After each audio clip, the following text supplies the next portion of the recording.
Virtualmente todos na Terra, independente de sua religião ou nacionalidade, reconhecem que existe alguma espécie de batalha ocorrendo no mundo entre as forças do bem e do mal. Uma luta colossal entre a luz e as trevas, a verdade e o erro, a opressão e a liberdade, o bom e o mal, e finalmente, a vida e a morte. Qual é a história por trás deste evidente paradoxo? Muitas religiões, assim como a Bíblia, ensinam que além deste véu tridimensional do mundo físico que vemos, existe outro mundo espiritual que não podemos ver. Nesta realidade invisível ao nosso redor, se desencadeia uma batalha titânica entre o herói supremo e justo contra o vilão mais cruel e maligno. A grande pergunta é: quem são esses personagens e como e onde começou esta crise cósmica? Este é o maior mistério de todas as épocas e a história mais fascinante e verdadeira que jamais tem sido contada. Esta crise envolve cada pessoa sobre a Terra. Sim, cada pessoa.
A história humana está repleta de cenas de guerras.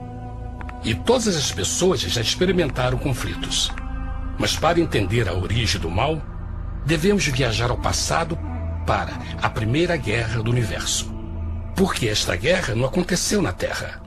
Antes que o nosso mundo existisse, houve uma guerra no céu. Mesmo as palavras guerra no céu soam como uma contradição. É quase inimaginável para nós que pudesse haver batalhas e conflitos entre as criações de Deus no paraíso. O que pode ter causado este conflito celestial? Graças a um livro antigo chamado Bíblia, temos detalhes suficientes para poder juntar as peças e desatar os nós. Mesmo que trágica, é uma extraordinária e bela história de amor que vai desde o princípio dos tempos até tocar pessoalmente a você, a mim e a cada indivíduo na Terra. Nossa história começa há muito tempo atrás na capital do universo. Em um lugar chamado Céu, que estava repleto de seres angelicais que amavam fazer a vontade de Deus.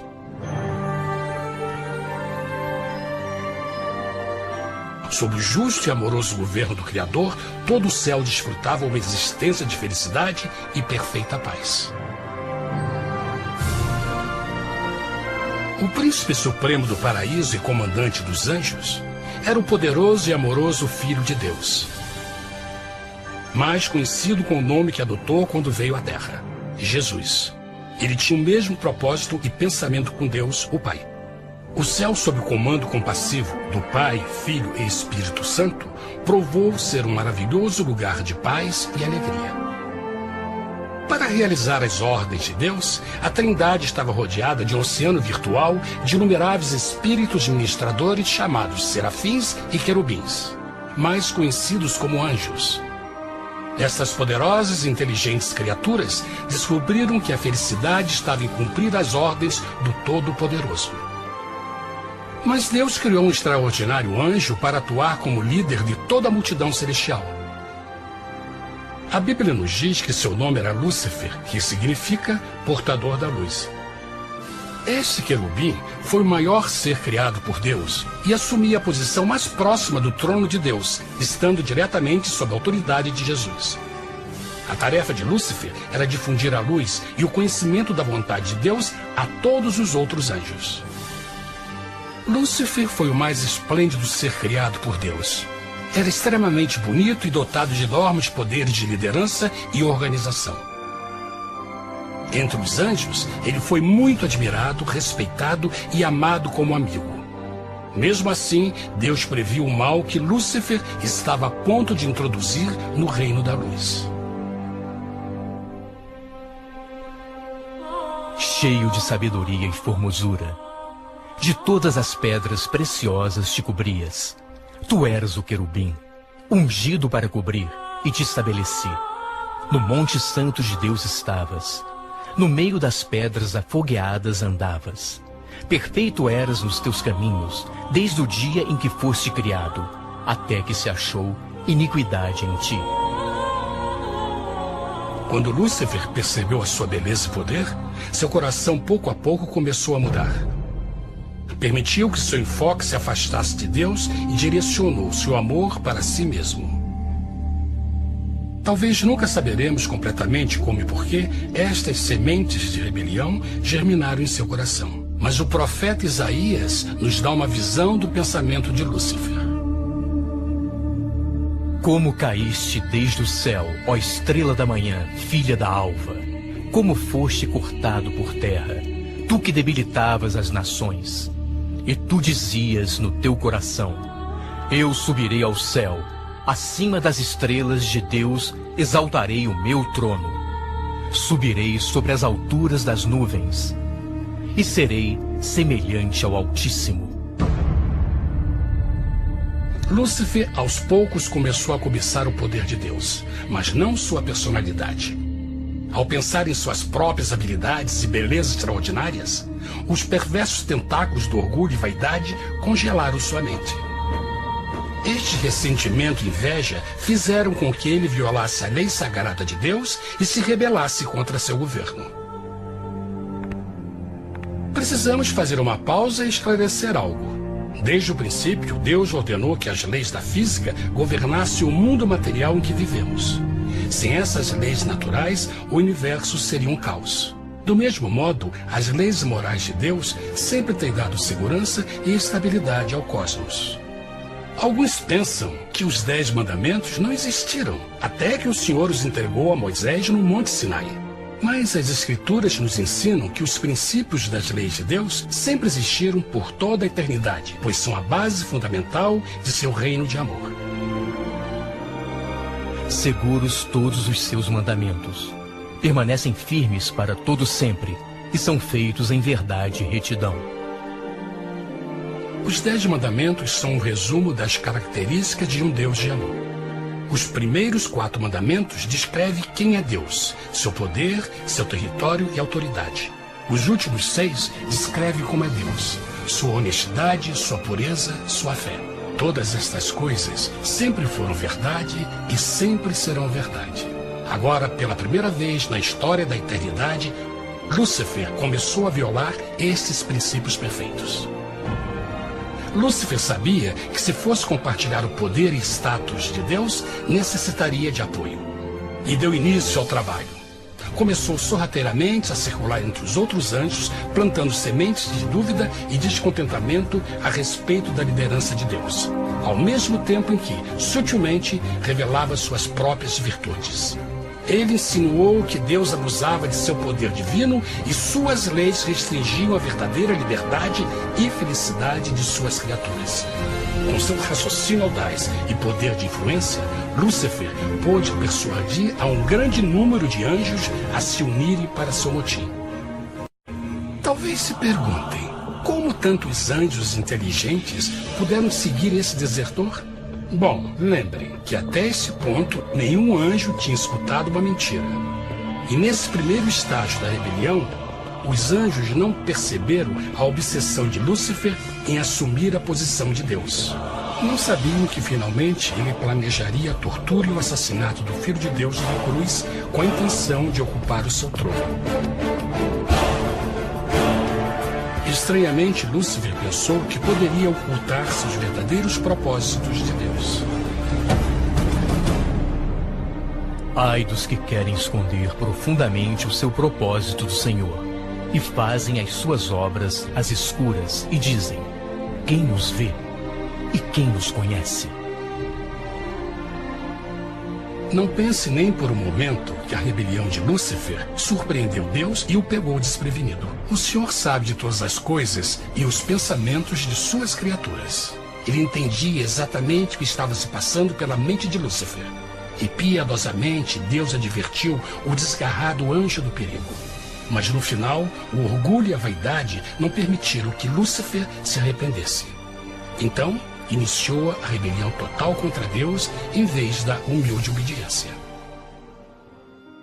Alguns podem perguntar: isso significa que Deus criou um anjo defeituoso? Não, mas ele criou Lúcifer com livre-arbítrio. Verão que o livre-arbítrio é uma coisa maravilhosa, mas também muito perigosa, incluindo o risco de uma rebelião e a possibilidade de que o amor de Deus seja rejeitado. Vejam que o amor real não pode vir de uma criatura pré-programada e não pode ser forçado, deve ser voluntariamente dado. Por exemplo, mesmo que seja bonito este cachorro robô, na verdade, nunca poderá amar-me. Posso fazer que pareça que me ame, mas só estará seguindo instruções pré-programadas. Não tem opção. Por outro lado, este pequenino está realmente feliz em ver-me. Ele decidiu dar-me seu afeto. E com o tempo, nossa relação se fará mais forte, enquanto eu ame e cuide bem dele. Do mesmo modo, um Deus de amor só quer amor verdadeiro de suas criaturas. E para que isso aconteça, elas precisam ter o livre-arbítrio. A rebelião de Lúcifer é a maior evidência de que ele tinha esta liberdade. Agora, a grande pergunta é: como Deus enfrentaria esta crise?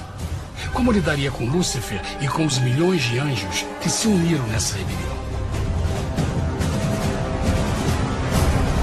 Muitos questionam por que Deus não acabou imediatamente com a rebelião.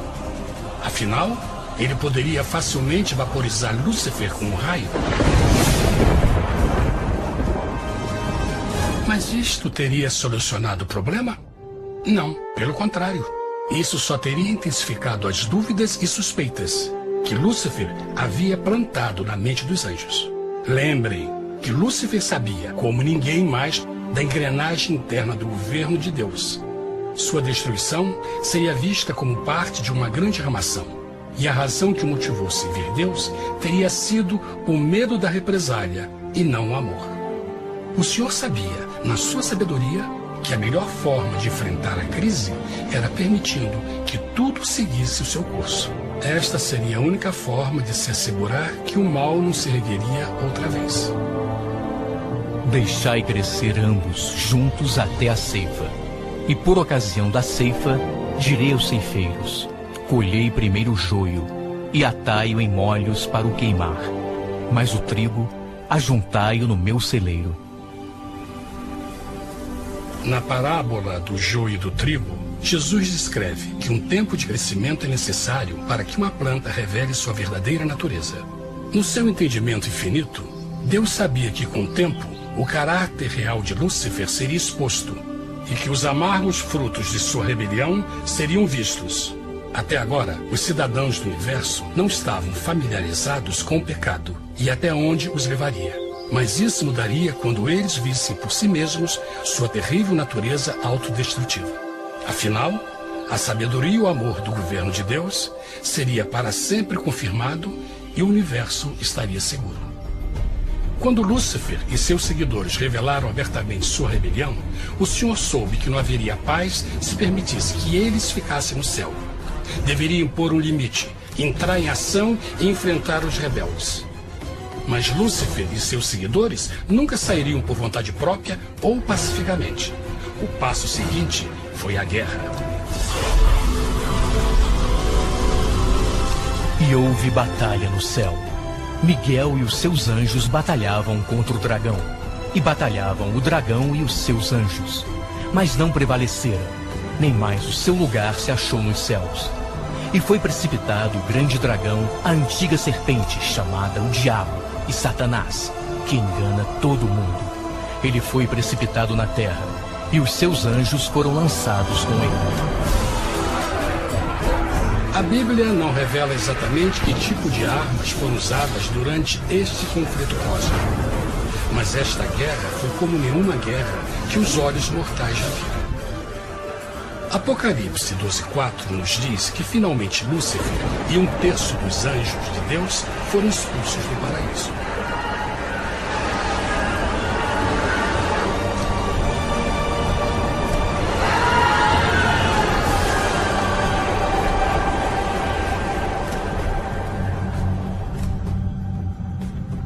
Mas e agora? Lúcifer tinha milhões de anjos ao seu lado, mas precisava de um pedaço de chão para continuar sua rebelião. Rápido, muito rápido, o universo começou a entender o quão doloroso e caro o pecado poderia chegar a ser. Mas a guerra não tinha terminado. Apenas começava. Lúcifer, o portador da luz, agora virou Satanás, o adversário.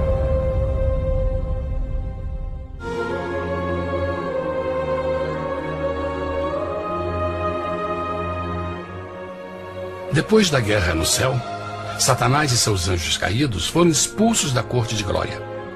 Por um tempo, o diabo e seus demônios vagaram pelo universo buscando inutilmente mundos que se compadeceram e se uniram à sua rebelião. Enquanto isto, o coração de Deus sentia intensamente o vazio que deixou a perda de Lúcifer e seus anjos. Então o Pai, o Filho e o Espírito Santo retomaram seu trabalho favorito, o maravilhoso trabalho da criação.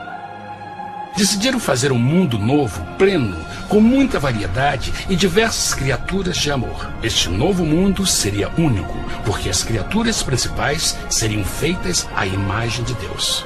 Para eles, o Senhor também daria o domínio deste planeta novo, que conhecemos como Terra. No princípio, Deus criou a terra. E viu Deus tudo quanto tinha feito, e eis que era muito bom. Que imagem maravilhosa! Deus forma um novo mundo, nosso planeta, Terra. E em cada maravilhoso dia da criação, algo novo e espetacular começa a fazer parte da cena. Por exemplo, no terceiro dia, Deus falou e uma linda e exuberante vegetação fez parte da existência. Plantas de todas as cores, formas e tamanhos. No quinto dia, o mundo estava repleto de espantosas e exóticas criaturas, que podiam tanto se elevar aos céus como deslizar pelas águas azuis. E outras podiam fazer as duas coisas. No sexto dia, houve a introdução de um grande número de animais terrestres. Desde o gigante elefante até o pequeno esquilo, cada um encontrou um lugar nesse novo planeta para viver em harmonia com o resto da criação. E também no sexto dia, Deus criou o homem. E disse Deus: façamos o homem à nossa imagem, conforme a nossa semelhança. E formou o Senhor Deus o homem do pó da terra, e soprou em suas narinas o fôlego da vida, e o homem foi feito alma vivente. E plantou o Senhor Deus um jardim no Éden, do lado oriental, e pôs ali o homem que tinha formado.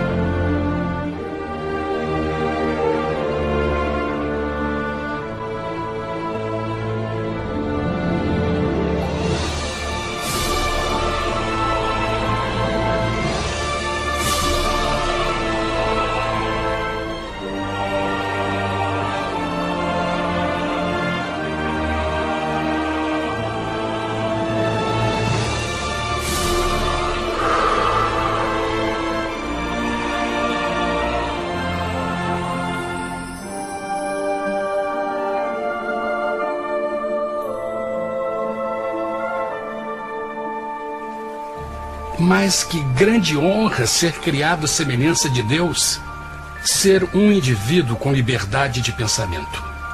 No princípio, o homem não percebia a sua nudez. Provavelmente porque antes do pecado ele estava vestido de glória e luz.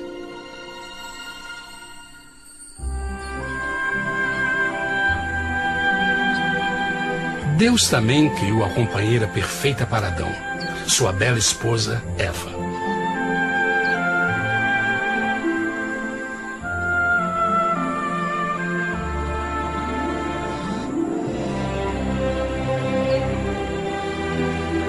O feliz casal foi colocado em um magnífico jardim perfeitamente projetado para aumentar sua felicidade. Para Adão e Eva e as outras criaturas da terra, também foi dado o privilégio divino de procriar a sua própria imagem.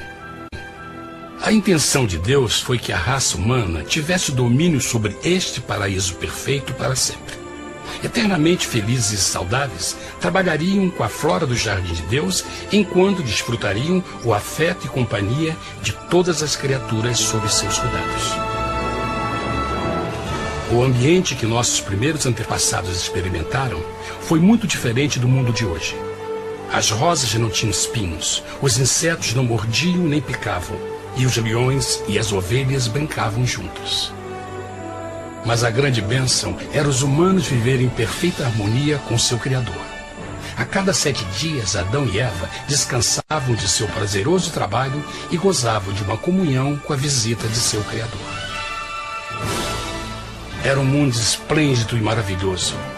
E esse estado de felicidade teria continuado eternamente se nossos primeiros parentes tivessem mostrado fidelidade como a simples prova. Mas da árvore do conhecimento do bem e do mal, dela não comerás, porque no dia em que dela comeres, certamente morrerás. Visto que o adversário havia contaminado o universo com sua rebelião, o Senhor viu a necessidade de uma simples prova de amor e lealdade. Lembrem que os anjos bons acabaram de ver 1/3 de seus amigos serem expulsos do céu durante a guerra.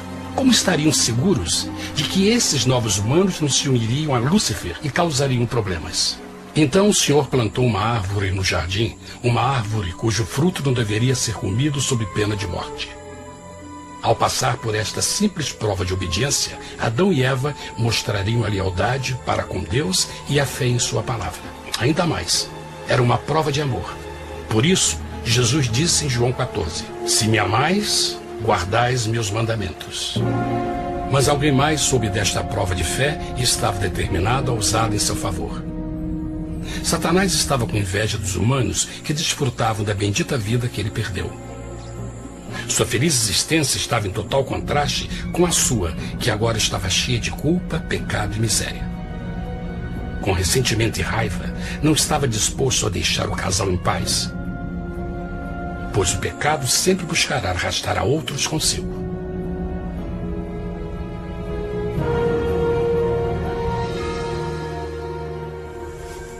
Então um dia, quando Eva estava concentrada em seu agradável trabalho, se viu sozinha e muito perto da árvore proibida. Foi quando Satanás viu sua oportunidade. Através de uma serpente hipnotizante, o anjo caído chamou Eva até a árvore e a envolveu em uma conversação.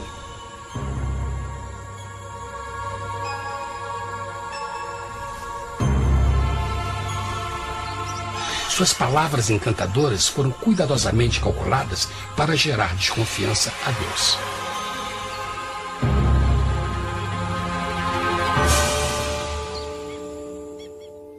A serpente replicou à mulher, de modo algum morrereis. Deus sabe que no dia em que dele comerdes, vossos olhos se abrirão, e sereis como Deus, conhecedores do bem e do mal. A mulher notou que a árvore era boa para comer, pois era atraente aos olhos e desejável para alcançar sabedoria. Colheu o seu fruto e comeu. Deu também ao seu marido, que comeu assim como ela. Tragicamente, quando Eva escutou a suave e sedutora voz do tentador, começou a ter certas dúvidas da palavra de Deus. A serpente enganou-o com a promessa de grande poder e sabedoria. Isso chamou sua atenção. Além disso, aparentemente um fruto deu à serpente a habilidade de falar. Que outros poderes poderia dar a ela? E mesmo tendo acabado de conhecer a serpente, ela confiou em sua palavra acima da de Deus, quem a criou, e lhe deu um paraíso para viver. Então Eva comeu o fruto proibido e convenceu seu esposo a fazer o mesmo. Adão poderia ter escolhido ser fiel a Deus, mas colocou seu amor pela esposa acima do seu amor por Deus.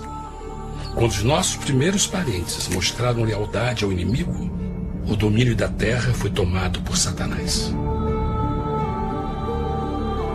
Não sabeis que, vos oferecendo a alguém para lhe obedecer, vos tornais escravos daquele a quem obedeceis? Ninguém pode servir a dois senhores. Este mundo agora seria o último campo de batalha entre o bem e o mal, e o coração de cada homem e mulher seria o prêmio. Adão e Eva não se deram conta desse tempo, mas seu momento de desconfiança e desafio abriria as comportas do sofrimento de milhões de pessoas durante milhares de anos.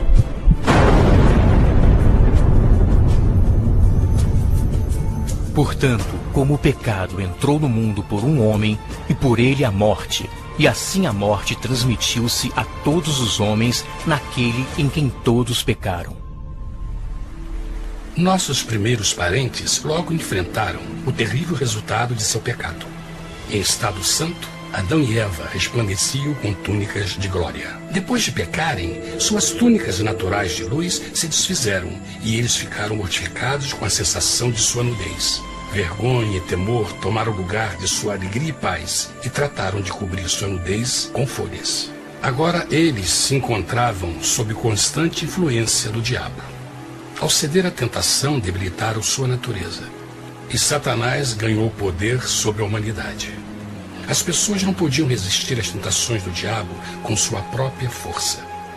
Por último, e o mais aterrador, se encontravam vivendo sob a pena de morte iminente. Deus havia advertido que a desobediência traria a morte. Já tinha experimentado a morte espiritual. Quanto tempo passaria para sofrerem a morte física também? Nesse ponto, seu futuro não tinha nada mais que escuridão e desespero. Tendo expulsado o homem, colocou diante do jardim do Éden os querubins com o cintilar da espada flamejante, para guardar o caminho da árvore da vida. Como o pecado provocou a expulsão dos anjos caídos de seu lar celestial, agora pela desobediência, Adão e Eva foram tirados de seu jardim, seu lar no paraíso. Tudo à sua volta estava mudando rapidamente, e a humanidade se encontrou suscetível às dores, doenças e finalmente à morte.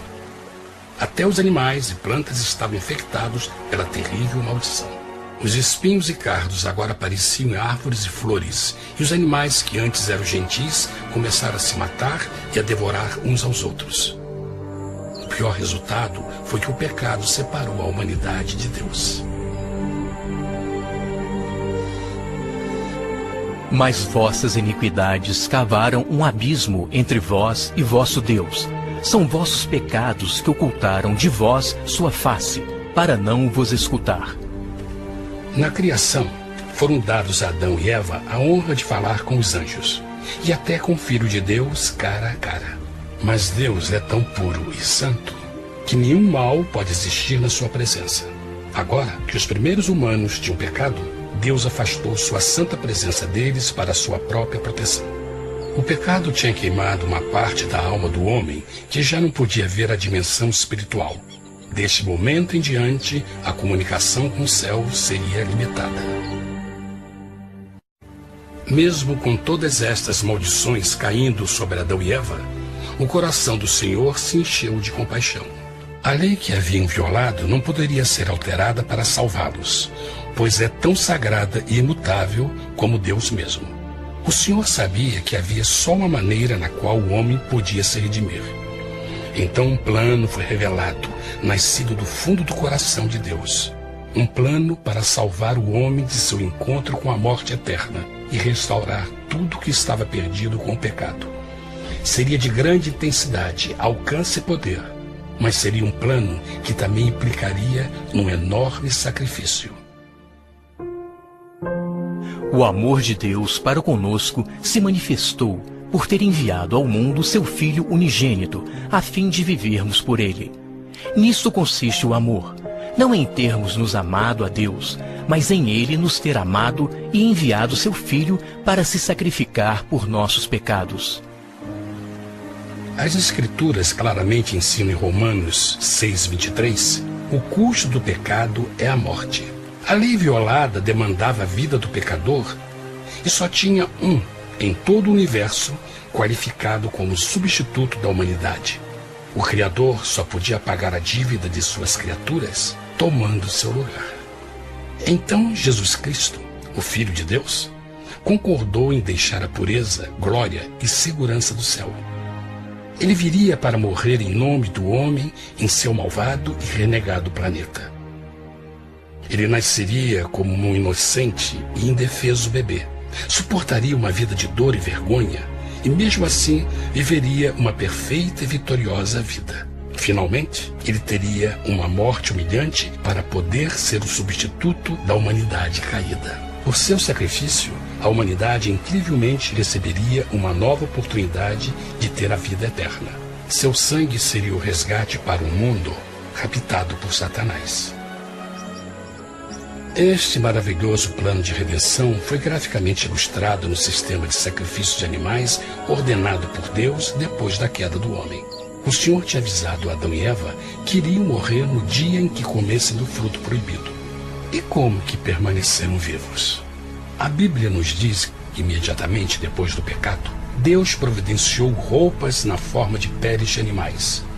É bom notar que o Apocalipse se refere a Jesus Cristo como a ovelha que foi morta desde o princípio do mundo. Isso indica que uma ovelha foi sacrificada no mesmo dia para prevenir suas mortes imediatas.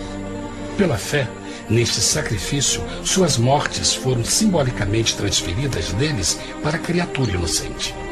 A ovelha certamente era a representação de Jesus. Assim, um raio de esperança foi dado em uma situação de escuridão e desespero. Através do arrependimento e a fé no sangue do Messias, qualquer humano poderia uma vez mais ser filho de Deus. Mas mesmo com este grande plano para a humanidade, Satanás ainda tinha o domínio da terra. E a vida na terra não estava fácil. No mundo haveis de ter aflição, mas coragem, pois eu venci o mundo. Naturalmente, muitos se perguntam, como um Deus amoroso e poderoso permite dores e sofrimentos no nosso mundo atual? Mas está claro desde o Gênesis que Deus nunca quis que nós tivéssemos o conhecimento da dor dessa vida. Quando o mundo saiu das mãos de Deus, a terra era um maravilhoso paraíso. Foi o pecado de Adão e Eva que deu a Satanás o direito de assumir o controle deste planeta. Devido à sua trágica eleição, o diabo e seus súditos ganharam o poder de tentar e atormentar os humanos, introduzindo a doença, a dor e o sofrimento. Talvez fosse melhor perguntar: por que Satanás não tem o controle total da humanidade? A resposta é Jesus Cristo. Talvez já perceberam que a morte de Jesus na cruz deu a cada um de nós a oportunidade de sermos salvos. Mas, na verdade, fez muito mais do que isso.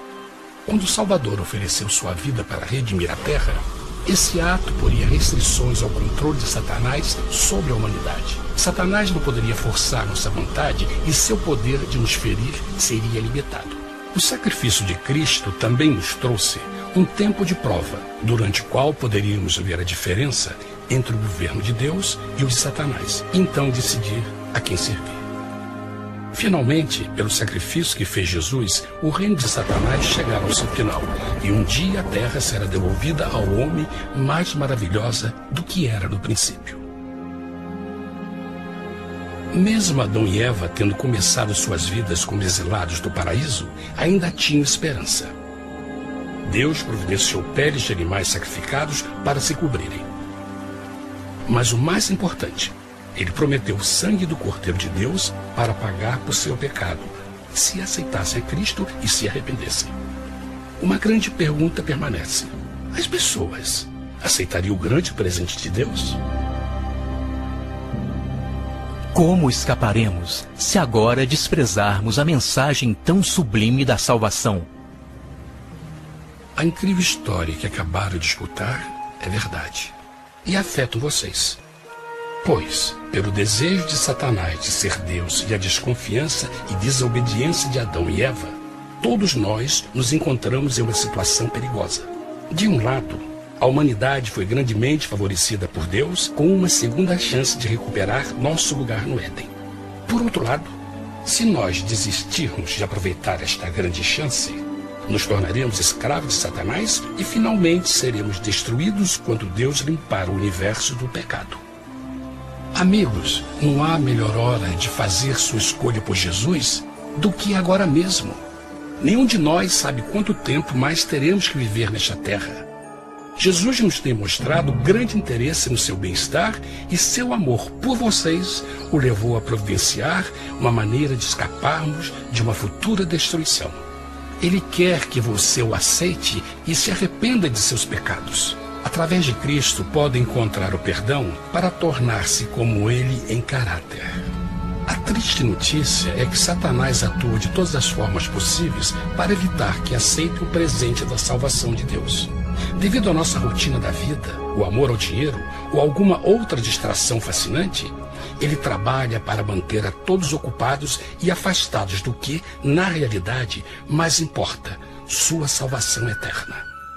Para que entenda a realidade da situação e que se você não escolhe a Jesus por omissão, está escolhendo a Satanás.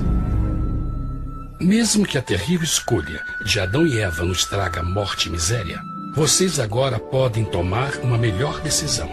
Deus está oferecendo uma paz que satisfaz o anseio mais profundo de sua alma e uma alegria que não encontrará nas atribulações deste mundo.